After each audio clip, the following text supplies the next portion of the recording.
Hi everyone, what a day I've had. I don't think I've had a day like this in a very long time, thankfully. Anyway, it's been very interrupted. Stop, start, stop, start. I have been ready to film since 10:30 this morning and it's now 8:22 and I'm only just sitting in this chair. That has been my day. Hope your day has been better than mine. Today, we are going to be reviewing the brand new e.l.f. Soft Glam Satin foundation. If you are a regular to my channel, you will know I have not had the best luck with e.l.f. base products in the past. Their foundations just aren't for me. Maybe this one will be different. I have been testing this for the last 4 days, 5 days? I think we're on day 5. So 5 days, I have been testing this out. I know the tea, the whole tea and nothing but the tea, so I am going to share that with you today. So we're going to get straight on with it. If you are new here, hi, my name's Gemma. I upload beauty content on this channel every single week and I'd love it if you come and join the pack by clicking on the like button, the subscribe button and that notification bell. If you are a returning viewer, welcome back. So I know I'm going to get asked questions whether this has any similarities whatsoever to the original Flawless Satin foundation from e.l.f. that was released a really long time ago and has been recently discontinued. I'm not going to be able to answer any of those questions, unfortunately, because I never tried that particular foundation out. What I can tell you is I have had a look at the ingredients of that foundation and the ingredients of this foundation, and they are completely different. So I'm expecting them to be very different foundations. If you are one of the people that has tried this foundation and the old foundation, however, please let everybody know your experiences in the comment section. That would really help me out. Is this similar? Is it completely different? I would say completely different looking at the ingredients, but I don't know for definite. So let's do what we've come here to do. This is the e.l.f. Soft Glam Satin Foundation. It's going to set you back £8 in the UK, which I think is incredibly inexpensive for the amount of product that you get, which is the standard 30 mils or 1 fluid ounce. This comes in 36 different shades. I have picked up 3 of the fairest shade. I haven't gone for the fairest shade that you can get with a neutral undertone, but I have picked up the second fairest, the third fairest, and the 4th fairest shade with a neutral undertone. I will be talking a little bit more about that a little bit later on in this video, and we'll be doing a few swatches to see which one suits me best. This comes in a plastic squeezy tube, which is great for travel. If you are clumsy like me, this is going to be incredibly difficult to break, although I am sure I will find a way. And it's going to give you medium buildable coverage with a satin finish. e.l.f. also say that this is going to be suitable for all skin types. I'm always a little bit skeptical of brands that make those sorts of claims, especially where base products are concerned, because what face base product is going to act and wear the same on a really oily skin as opposed to a really dry skin? Very few products act the same on both of those skin types. So I'm going to let you be the judge, because over the last few days I have had some really dry, flaky areas on my skin, and I've also got a really oily T-zone at the moment because I'm rather hormonal. Ask Wes. He will let you know I am very, very hormonal at the moment. So I am going to show you this with a half face of foundation, a full face of foundation, a full face of makeup, in studio lighting, in natural lighting, after 8 hours and after 13 hours, so that you have all the information that you need. You can see this, how it wears, how it looks after a considerable time, to make your own mind up, to see whether you actually want to give this one a go or whether you're going to sideswipe.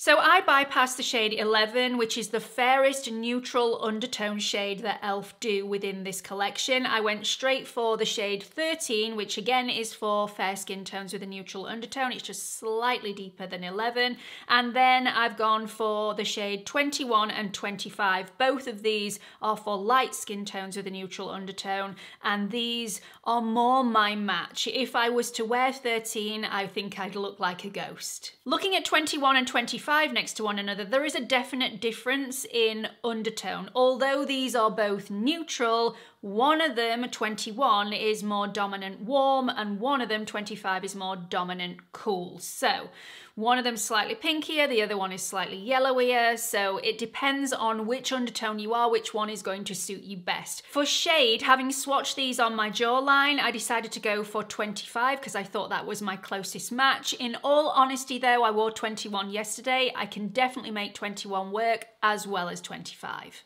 Back to the formula though, this has a really thick consistency. It is easy to spread and blend. It doesn't feel super heavy, but it also doesn't feel really lightweight or weightless either. You can feel it on the skin, but it is comfortable. I do think that this is really easy to sheer out in those areas that I do want a little bit less coverage, like my problematic areas, in between my brows, around my nose, on my upper lip. I don't like to apply too much product there because it can just get a little cakey throughout the day, and this foundation was really easy to do that with. I do think that less is more with this foundation because it sits on the surface of the skin rather than sinking into the skin. So this is one of those that the more you apply, the more it looks like foundation. The less you apply, the more it looks like skin. I really like how smoothing it is. I wouldn't say it's an airbrushing formula, but it definitely didn't emphasize my pores or texture. I also don't think that this sat in my dry areas, even as the day wore on, so I was super impressed with that. Some foundations do tend to sit in the dryness within my smile lines at the corners of my mouth. This foundation didn't do that, so again, really impressed by that. I think that the moisturization within this formula really helped it sit nicely on my skin throughout the day. I also like that this isn't jam-packed full of really moisturizing and hydrating ingredients. It has some, but it's not overly nourishing, which means that I can still apply my normal skincare in the morning without having to worry about this sliding off my face. With one layer of this foundation, I didn't feel like it had a tacky residue on the surface of my skin after application. Because of that, I would say that powder is a choice rather than a necessity. I have worn this on a few days without powder and a few days with powder. Obviously with powder you are going to get a little bit more longevity, but if you are against powder, if you really don't like it on your skin, you can definitely wear this without. That being said, if you do choose to get full coverage out of this, that tacky residue is going to be more apparent and you may feel like you do need a little bit of powder in those circumstances. Even on those days where I was wearing powder, I did notice that this is definitely not transfer resistant. This is going to lift and transfer onto your phone, onto people's clothing if you're giving them a hug. So just be warned by that. Definitely not transfer resistant, although I don't think the transfer is excessive. That being said, I would still say that this is a long wearing formula. I've done quite a few lengthy wear tests for this and videoed a couple. So let's have a look at 8 hours first.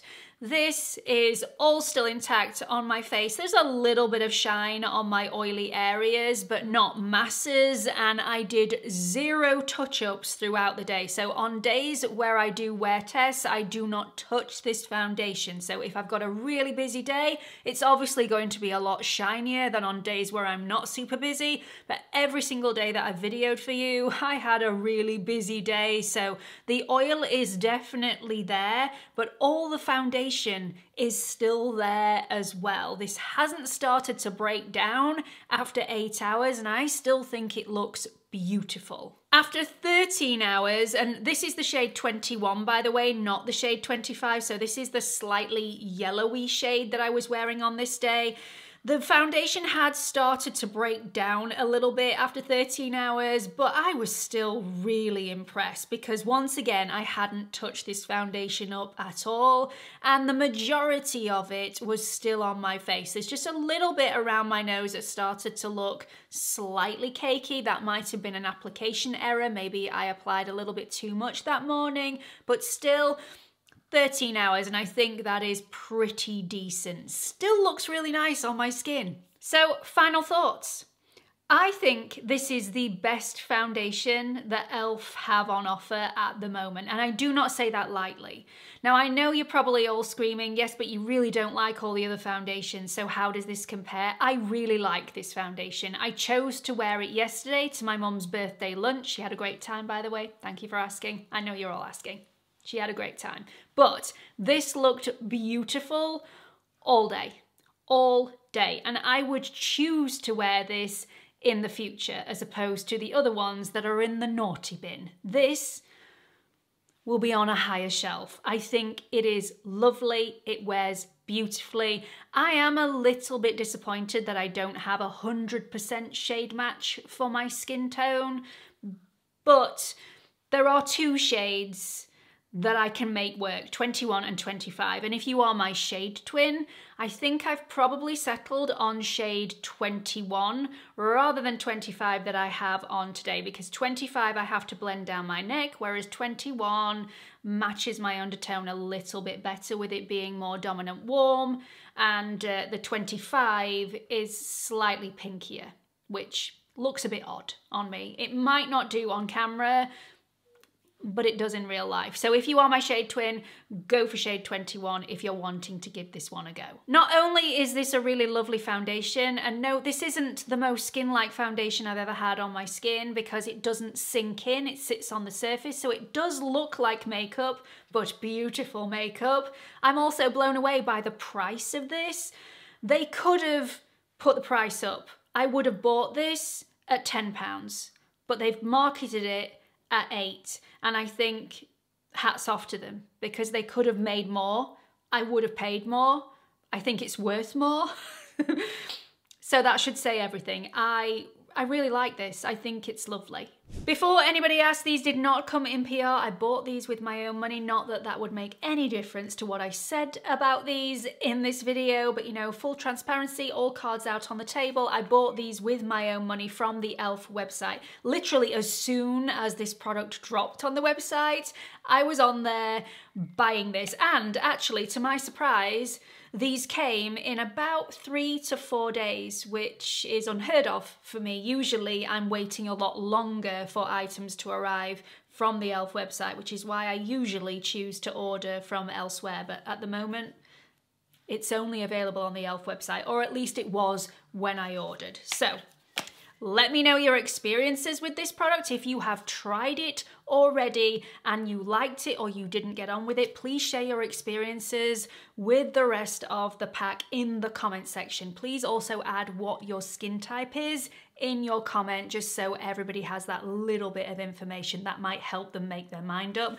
For me, I think that these are going to be suitable for a semi-oily skin because I do have an oily T-zone and it wore really well on that area. If you have a really oily skin though, I can't really comment. It's obviously not going to last as long and it might go a little bit cakey and start to break down earlier than the 13 hours that I experienced. If you have really dry skin, this did really well on my dry areas. So if you do have really dry skin and you've tried this and didn't like it, please let everybody know again in the comment section because that would really help everybody out. It's not only my opinion that matters on this channel. So really hope you've enjoyed it. Please don't forget to like and subscribe before you leave, and hope to see you all in the next one.